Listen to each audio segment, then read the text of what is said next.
This close proximity to destruction. I mean, I don't.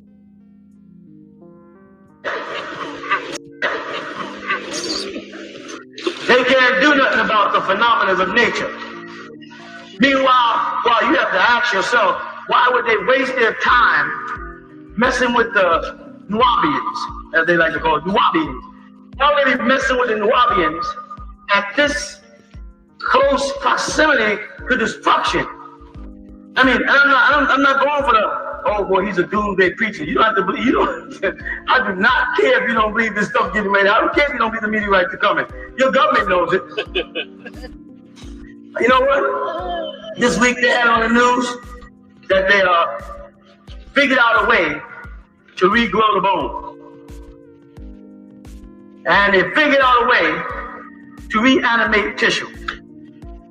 No, that's on the news. We have, we stay in there. Did anybody hear about it? Well, we did. Check it, go on your computer. For people of African descent, keloid, is because there was a time where we were able to grow our limbs as gods. They thought I was crazy. They said, that nigga is nuts. Ain't no way in the world for you to have their arm cut off and it regrow. Well, now the scientists are saying they can regrow limbs. They can, your bone can be cut off here, and they have a way now where that bone will go back and that flesh can grow back. But they grew an ear on a rat, and y'all saw that on television. Well, of course, they could grow your finger back. What does that mean? It means one thing, that the scientific community is being exposed to things they never was exposed to before. Whole new science. Carson is ready to have an operation to repair his ear. He may be in line for a remarkable new technology being developed here at the University of Massachusetts. A technology that won't just fashion him an ear from existing tissue, but one that through tissue engineering will actually grow him a new one. This is an example of growing an ear in the shape of a human ear on a rabbit ear. So it's actually an ear grown on an ear. That's just one of the wonders Dr. Charles Vacanti of the UMass Medical Center has created. His most memorable to date is this now famous mouse with a human-shaped ear growing on its back. The ear was made from cow cartilage, which grows much more easily than human tissue. But Vacanti has since been able to grow ears made of human cartilage in mice. I think we're very, very close. I suspect probably less than 2 years, probably within a year of doing the same thing in a human. For example, if this was Carson's ear, we would first make a mold of his ear. To engineer tissue, Vacanti first molds a biodegradable scaffold in the shape of the body part, then covers it with the appropriate cells. As the cells grow, the scaffold melts away, leaving what just a few years ago would have seemed impossible. As a medical advance, I suspect that tissue engineering will be as significant as antibiotics. It's not just ears Vacanti is creating, but other structures like a windpipe and hard-to-repair bone. He's also found a way to make nerve cells divide and grow, a potential treatment for brain and spinal cord injuries. Other scientists are growing organ tissue, and Vacanti foresees a day when injured or ill people will have replacement parts grown for them. For example, you have liver failure. Instead of having to wait until a donor liver is available, I believe you'll be able to engineer a liver of your own cells. Grow your own liver. Grow your own liver. Something else we mentioned, they recently mentioned, I don't know if y'all know, I hope y'all did. They talked about children. And the father's only 10% of the child now, and the mother's 90%. Do you know that? Well, yeah. See, here's what happened. This is going to get into your doctrine in a way where if you really get into it, you go, if you don't know the doctrine, this might not catch you. The woman's body, mitochondria DNA, which predates man by thousands of years, when woman was God. Woman's body has a defense mechanism in it. Do we agree? Yes. Like a man's body. No, somebody say, well, if you take alien blood from anybody, I'll make it clear, and inject it into a woman, in 6 to 8 weeks, her blood will overthrow that alien blood. That's why they have to be very careful with transfusions that they get people who have the same type of blood, because your body will reject it. Now, transplanting organs has proven that to be a fact, that if they give you someone else's heart, the problem is always what? Rejection. Why does it reject it? Because your body has a built-in mechanism for it to defend itself against alien properties of all kinds.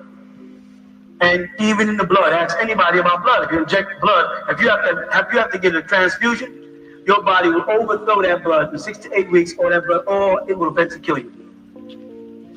If they add a liver to your liver, they have a certain amount of time. They must keep your body constantly filled up with, what do they call it?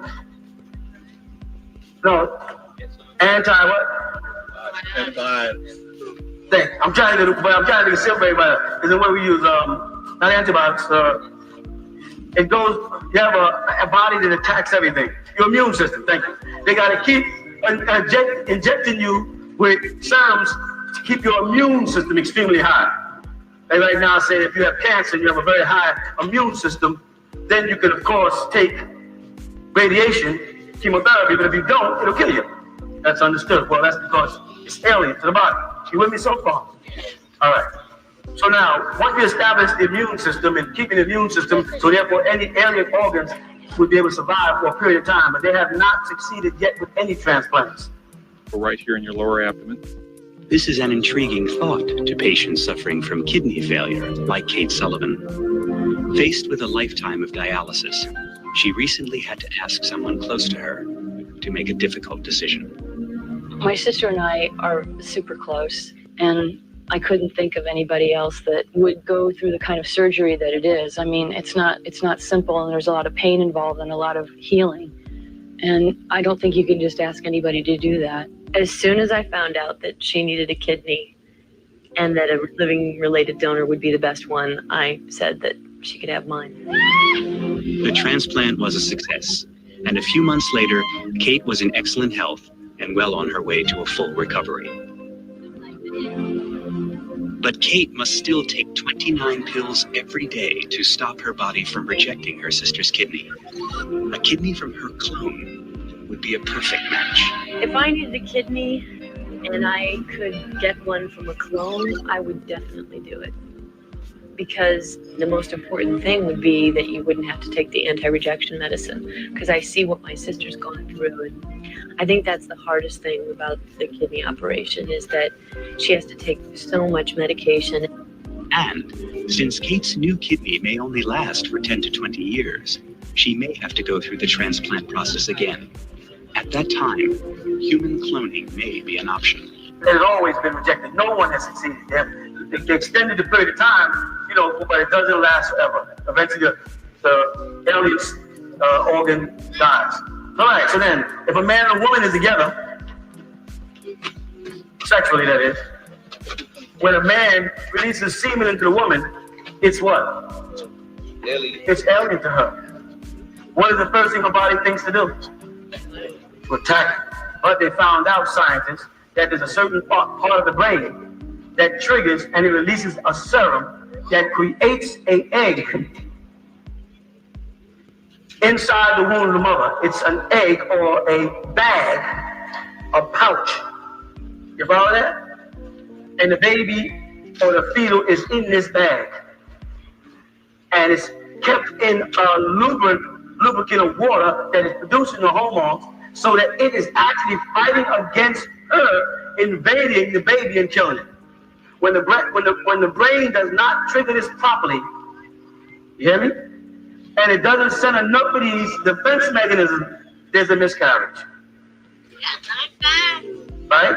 If too many of these things get in the bloodstream and into the baby, when the baby is born, within 6 to 8 weeks, there's cradle death. It still attacks the baby. They'll tell you they don't know what cradle death is because they don't know. But it's a scientific fact. So now, what actually happens is the baby in the womb of the human female as a mammal is living in a sack of water. Has anybody here been raised on a farm? Good. I mean, you see a hen lay an egg, right? Does it come out hard or soft? A lot of city folk might not know that. Not trying to be funny, they don't. When a hen lays an egg, it's soft. You follow? And then when it hits the air, it begins to harden. The same thing happens with the placenta of the woman. When they first remove it from the woman, it's soft. Just in a couple of minutes, it starts to harden up, the clots. Where am I reaching at? I'm reaching at the fact that women have an egg inside of them. That they really give birth to an egg. But unlike the chickadee, it cracks the shell on the outside of the body. You call it my water breaking. And the egg breaks inside and the baby comes forth. And sometimes they'll say the egg collapsed and put a thin veil over the baby's face. And let's say the medieval doctors who didn't quite understand what that meant said that baby was born with a seventh veil. Had a veil over his face. That's a mystical baby. He's going to be psychic or clairvoyant or something. And that passed all the way down to grandma saying seventh kid of a seventh kid has a seventh veil on the face. All that was the shell of the egg collapsing.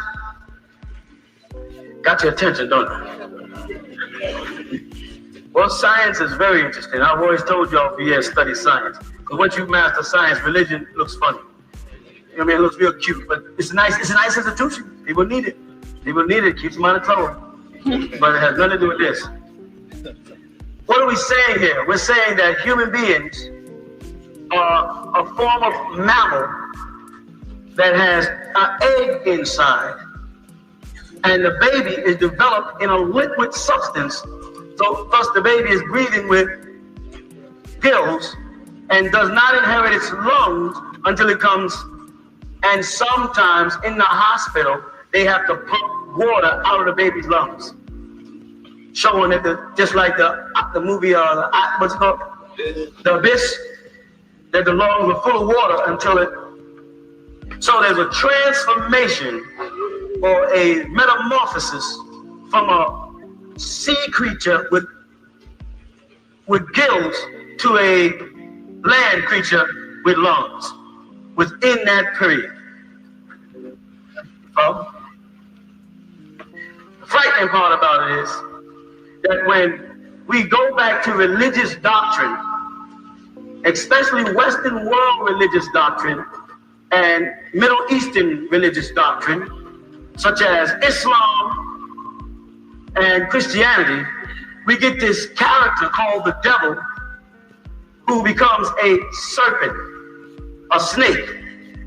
Now, of course, in our doctrine, we've always had a problem with a talking snake in the garden, so it didn't ever sit with us that a snake was holding a conversation with Eve. Didn't make sense to us, and that was our way of asking them to explain it. We understood he was a Drago.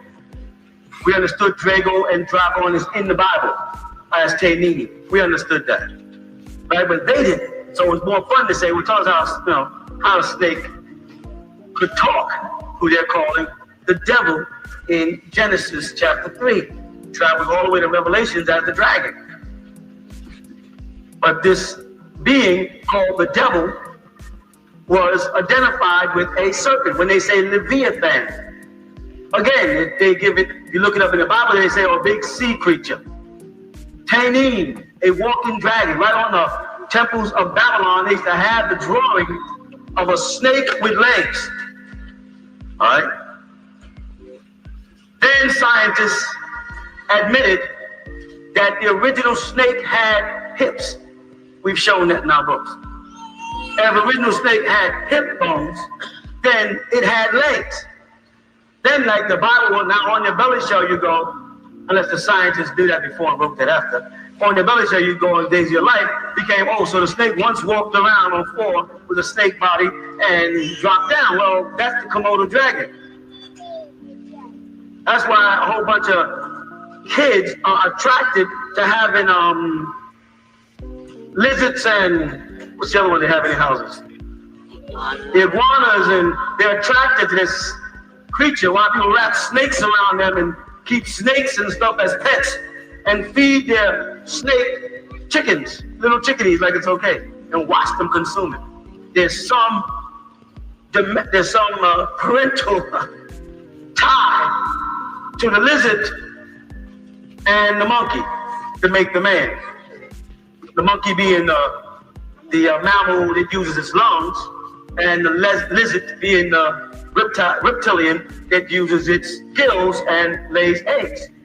Now, some reptilians lay eggs on land, some reptilians lay eggs in sea, and some reptilians keep the eggs inside their body and deliver them just like a human being does after the fetal has reached its growth stage. You hear me? What is coming into reality is that when we go back to ancient Tamara, the original name of Egypt, and we look into our own ancestors, when they speak about the birth of the world, they speak about the primordial egg. You remember that? Western world stole it and called it the goose that laid the golden egg. The goose that lays the golden egg is a goose that lays the sun, because the sun has always been a symbol of your own. And they also stole it and came up with the stork that delivers the baby. Now let's combine the two. The goose that lays the golden egg and the stork that delivers the baby says that children are coming from a bird. We have three powerful birds in ancient Tamara: the falcon, the hawk, and the buzzard. Those are the three most powerful birds. The reason why they call them the most powerful birds is because Ra, Amun, and Horus all shared symbols throughout the writings and hieroglyphics where they were at one or other time depicted as one of those birds, all of the birds. The wise bird, of course, was the owl. But what separated the owl from the other three birds is that he's the only bird with his eyes in the front of his face like a human. No other bird on the planet has his eyes in the front of his face, and he's also a nocturnal hunter like humans. You say, what?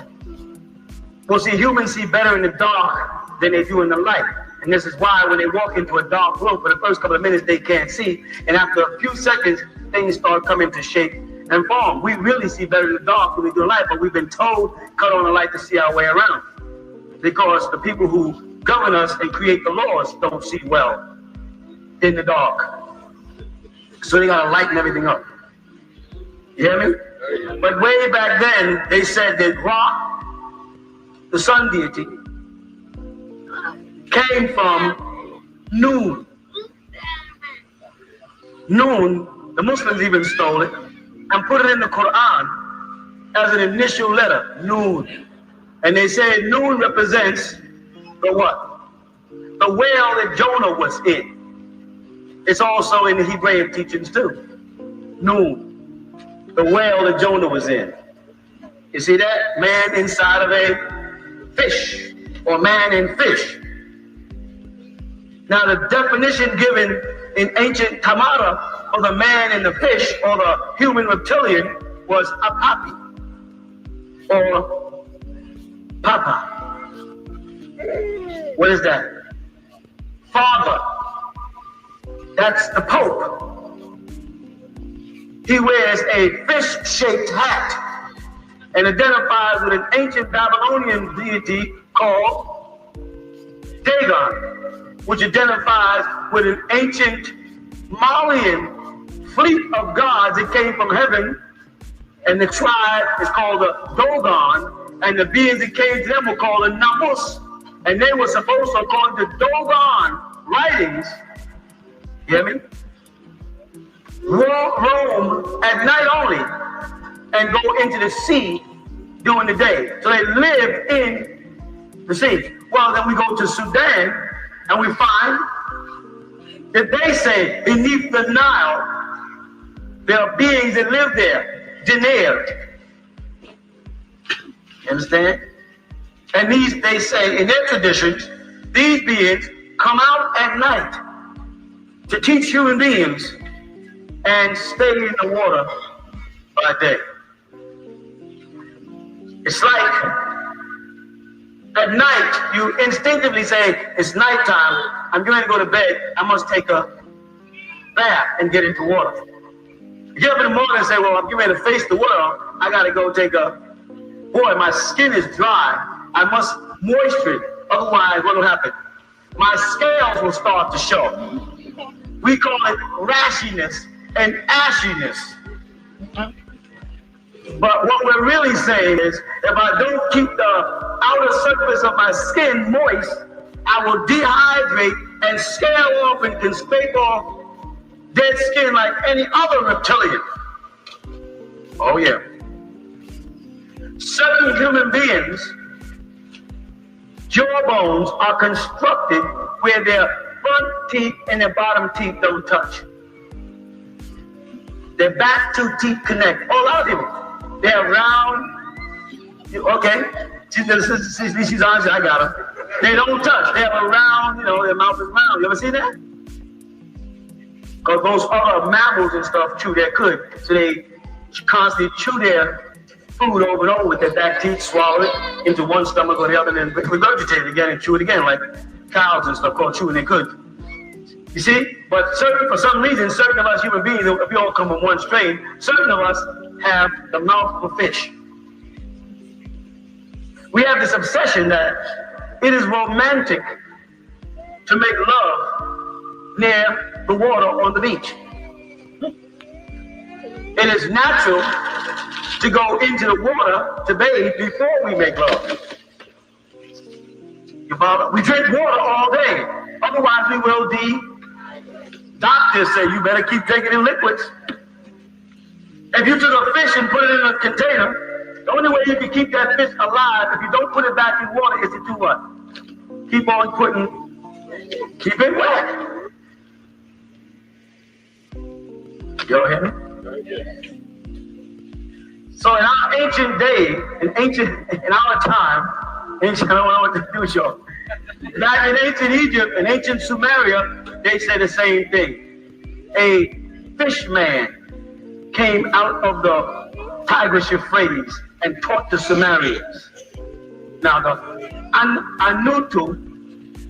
Anutu is the name they have before they get to Gi or Ki. When they get to Gi or Ki, Anutu changes into Anunnaki. And that's Anu, Na, and Gi, or Ki, or one of the names for the planet Earth. Ancient Egyptian or the modern name for the planet Earth was Tanin. Tanin. Tanin is in your Bible where they have serpent. Not in Genesis chapter 3, they purposely selected another word, Nachash. And they selected that word Nachash because it means divination in Hebrew or to whisper. And of course, the Muslims who steal everything from the Jews brought over into the Quran and simple Nas and call it Khanas. Nachash, Khanas. And in the Quran, it's still written up as the whispering devil. You hear me? So we have a tie-in to people coming out the water and teaching us, whether it was in Mali, at the Dogon, which also would cover Senegal and Morocco and Mauritania, all the Moorish places, because all of that was one at one time. Then we have El Gore, which is where Arabia and all that area was, and they have in their writings that fish people who are half human, half fish in some form or fashion, came out and taught them. And then we go into Egypt, and we have the primordial egg coming up out floating along the sea, and coming out of the water was Ra, right? And from Ra, of course, Atum gave birth to that Ra principle. Then we have those three moods of the Ray, because it really should be Ray, not Ra. And those three moods of the Ray was Atum, Atun, and Amun. And Atun was also referred to as simply Tun. He was Tun in the morning, and Atun in the morning and Tun in the evening, where apparently, or as they say, the sun sets, where set, or the setting of the sun comes in, where they travel the darkness through the shadow and come back around again each morning for the sun to come back. But still, it meant going beneath the sea. They didn't look at the sun in ancient Egypt as going beneath the land. They saw it as going beneath the sea, and they would go down in the morning at the sea, and they'd wait for the sun to come over. And they say, God walked the water up to them. This was an ancient sun worship custom. And what they were looking at is the sun apparently to come over the horizon, and as it traveled the water, they stood on the dry land near the beach in the morning, their hands raised up, and they watched it come up, and they did this with it until the sun bathed them in the warmth and the vitality, and they knew that was the rays that would grow their food, and they gave thanks at that moment. That was Babylonian, Egyptian, African, Mayan, Aztecian, Eskimo, everybody except the Christian. And of course, the Christian regurgitated and gave birth to Muslims, which means they took portions of Christianity and Judaism and fabricated their own religion. All right, called Islam. But even it is based on the sun. And Christianity is based on the sun. It's just that they made the sun a man and called him. The Egyptians made the sun, Ray, a man, and called him Amun. So he became Amun Ray, Lord Jesus Christ. The Hindus did the same thing. The Dogon did the same thing. They all prayed to the sun. You follow? And the sun is the most deadly thing that a reptilian can get caught in, because the sun will.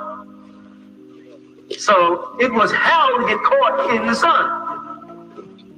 So they created from the Greek word Helios, from where the Egyptians or the Greeks called the Egyptian city Heliopolis, Helios, hell. And told that people, one time, no one thought hell was down. They thought hell was up.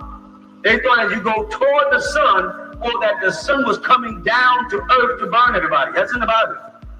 Coming down to earth to burn you up. In fact, they say in the Bible, the Lord will no longer destroy the world by water, but moreover by fire. They're thinking of the fire burning the whole world up.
Now,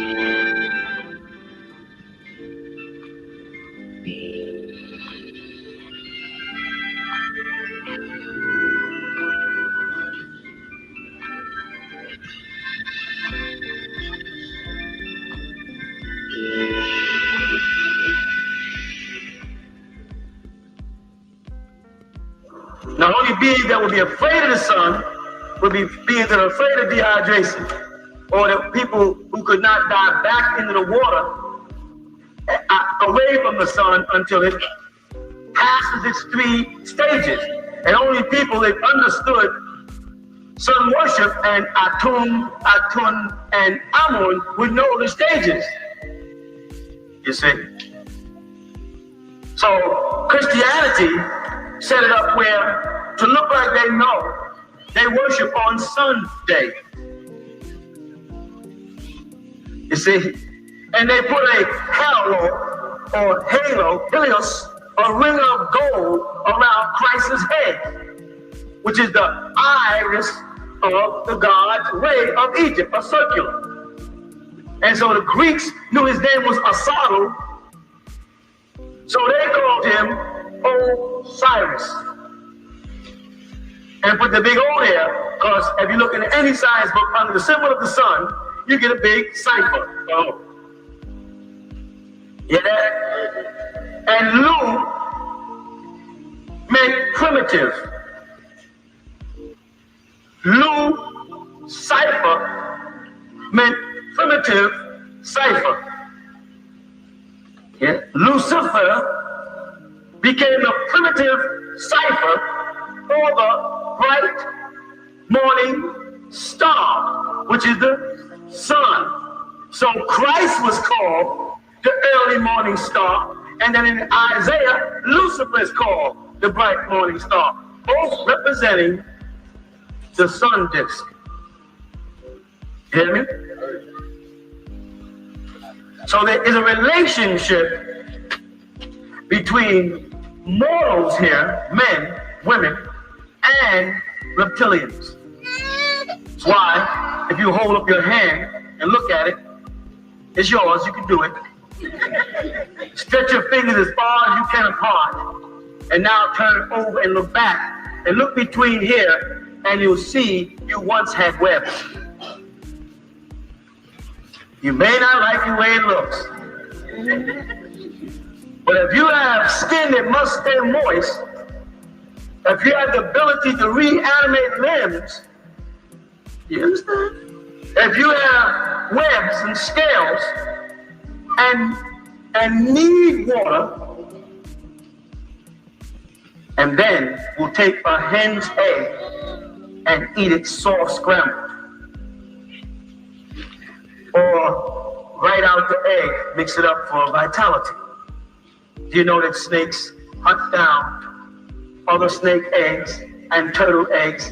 They swallow them and then they spit out the shell.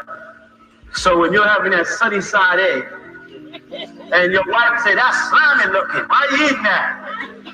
That slimy egg that you're eating is an identification with your reptilian nature. That obsession with swimming pools and beaches and salt water, the moment you jump into salt water, it goes right into your head and clears it up. So man, I had a cold before I dived in here. All the dust and mucus that was in the air just went out since I got in the salt water. Why? Why are you so comfortable in salt water? Why is it? Now listen, if I took salt and threw it in your face, what would happen? What would it do to your eyes? So how come you can open your eyes in the salt water in the beach? And the salt that you get is from the salt water in the beach.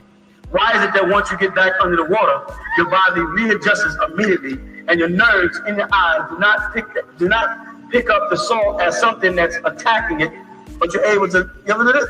Why is it? Because you'll have the ability to readapt to your original environment. Because if me and you went to the beach right now and dived under the water, we could open our eyes.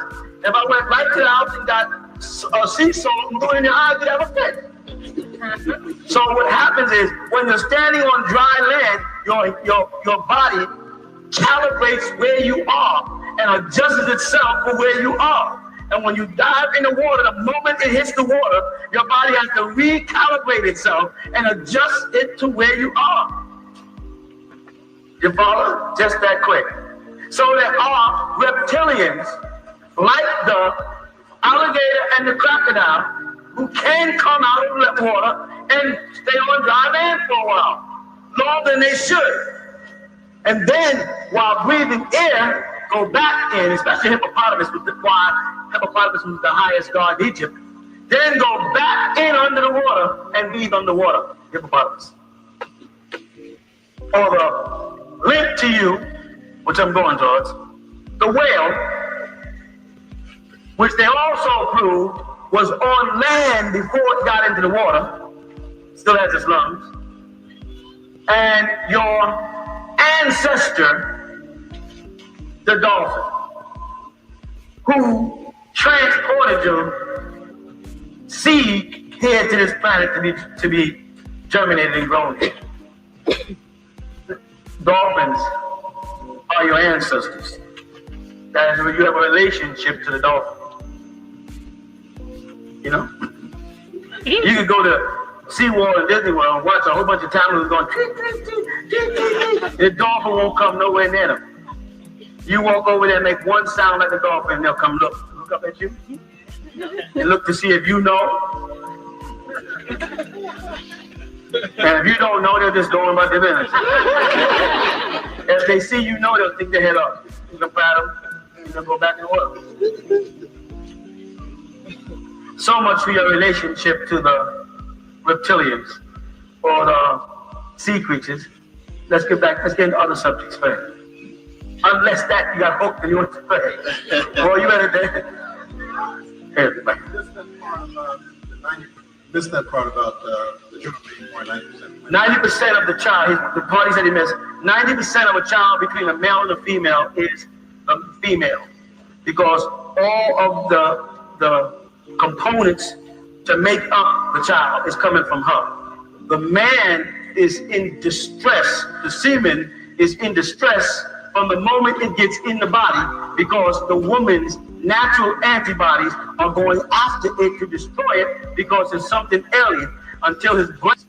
Right? Because the baby takes from her immune system to protect themselves against, the baby to protect his the baby has to trigger something in the brain. So otherwise the mother will kill the baby.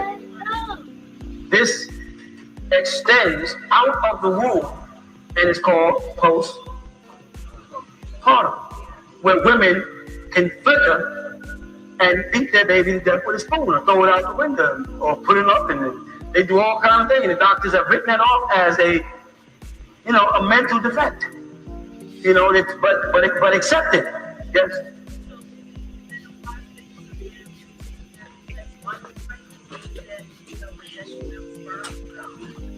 Well, at least I want to start after the 6th month. At least after the 6th month, you should stop having such relationships and care more about training your body and exercising and preparing to yield a basketball, as opposed to stimulate for pleasure. Because that's your body. Your body does have to be prepared for that. But if during that period of time, the man ejaculates in the woman, semen ain't going anywhere because everything closed up. Dangerous for the woman already being pregnant and having that this inside the womb. Is it a bad thing to have the sperm being injected into a woman being would attack it anyway? No, I'm saying because the brain is now. As soon as she became pregnant, the brain produced the serum to protect it, so it won't give any harm at all. All the way up there.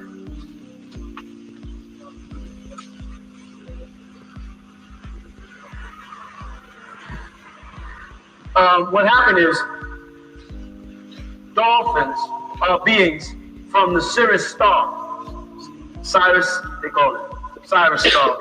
And the Neptune, which is the Egyptian name for the Anunnaki, used them to put the seed of human beings in the dolphin in order to transport it from one place to the other. They do that now in laboratories where they'll take the egg of one animal and inject it into another animal in order to fly it from one laboratory to the other side, and then take it out and then inseminate it inside of an egg for development.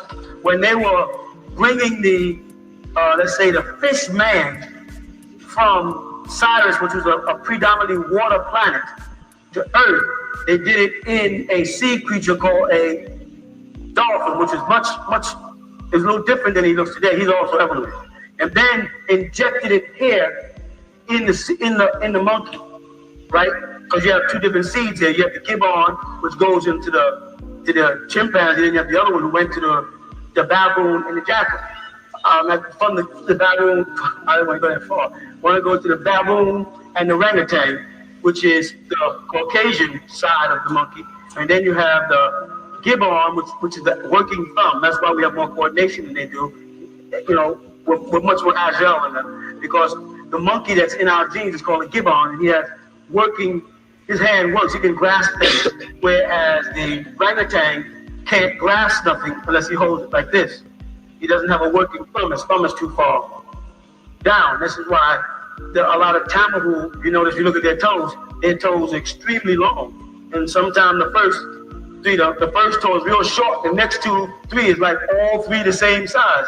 Their hand structures is a lot different now, and they literally understand the racist thing. This is science, this is fact. And they literally move different than we do, bodily wise. They don't know how we move the way we do, how agile or colorful as their term for it is. But they use those scientists, those gods, those Neteru, those Anutu, the Namus, use the dolphin to transport the gene to Earth from Sirius, and then the laboratories, Shimti, on Mars, which they found the laboratories on Mars in a place called Sidonia, and they're trying to cover it up, but it's too late. Everybody knows the truth now.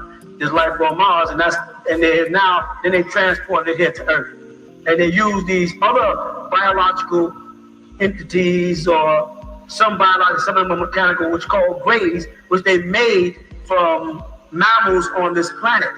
And they made a Frankenstein. The whole concept of the Frankenstein movie that they show you is when the Anunnaki were making grays, and they use these grays to go into environments that they, who have the same anatomy like you, and their planet Ceres had the same kind of atmosphere as yours, which is another name for risk, right?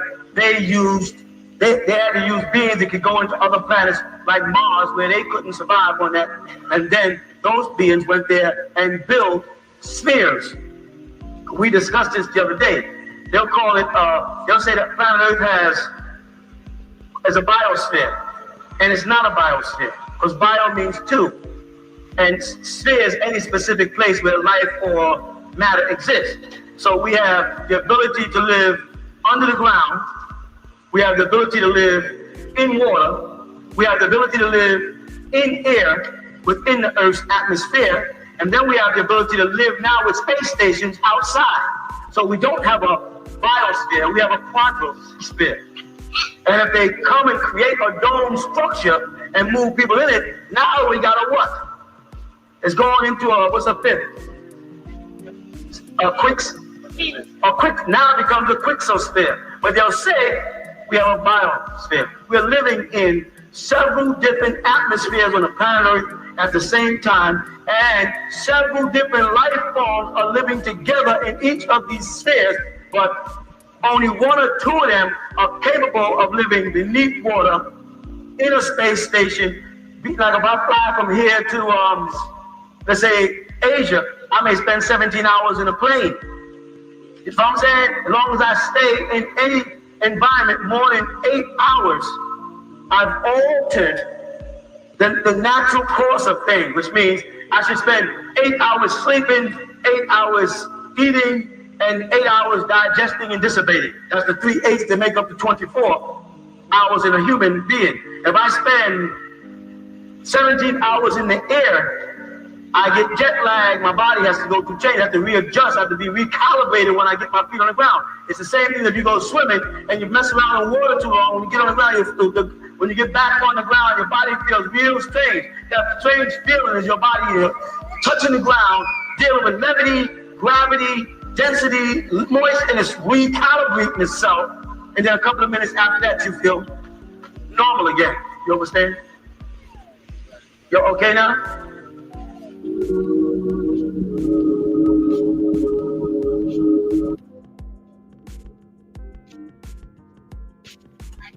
Y'all okay now? Peace.